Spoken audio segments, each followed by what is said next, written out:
For Senator Cornyn, are we going to get One more. What? We're waiting on Senator Brett. Are they all here at one? Senator Cornyn. Mr. Chairman, I just had a question for the ranking member. I've heard other people say this, but I heard him say it this morning that the Save America Act will disenfranchise millions of Americans. The legislation requires proof of American citizenship and a photo ID to vote. So I don't understand how it could disenfranchise millions of Americans, and maybe he would explain. I'm happy to. Thank you for that question, because I think all of us should be aware of the fact of what is required by this act when it comes to registering to vote. You have to present identification, correct? But your driver's license, which most people use in the course of business every single day, is not acceptable. What is acceptable is a passport. 50% of Americans do not have a passport. Those who want to obtain it so they can vote will pay $186 and wait 3 or 4 weeks for that to happen.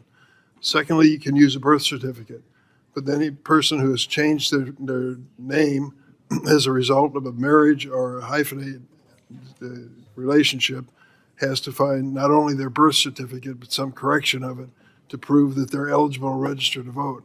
It's estimated that 9% of the voters in America do not have the identification required by this bill. It means ultimately that those people will not be voting. And I think that is the ultimate goal of this administration. One last question. Those are all matters that could be addressed by amendments to the bill itself if we get on the bill, correct? When's the last time we For amended which a I bill? would think there would Mr. be Chair, broad Parliamentary support. inquiry. Do we have a quorum present? We do have a quorum, but Thank you. I think we ought to let Lee shortly speak on this. Yeah, Then we'll vote.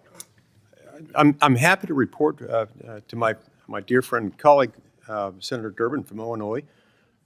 You're in luck. We've taken care of that.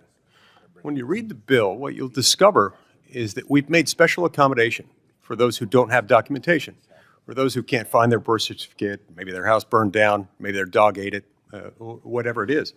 When all else fails, if you don't have documentation establishing the information on your birth certificate or what would be in a passport or otherwise, the bill contains a provision requiring each state to allow an alternative mechanism by which someone can, by attestation, issue a sworn statement establishing the critical facts underlying their citizenship. It then puts the onus on the state to follow up on that and to determine the authenticity of it. States have access to their own records. States have reciprocity with other states and are able to achieve verification of that. So we've taken care of that problem, and so I'm sure you'll be elated to hear that, and we look forward to having your affirmative vote when we vote on the Save America Act. We took great pains to go out of our way to make sure that no American would be left in the dark. Well, this will not cost them a dime, and no one will be excluded if they can't find their documentation. This is such a scourge on American political scene that in the last 20 years, there have been 24 identified cases of non-Americans trying to vote. 24 people in 20 years. And the president said, we won't consider any other legislation until we consider this bill. Okay, we'll now consider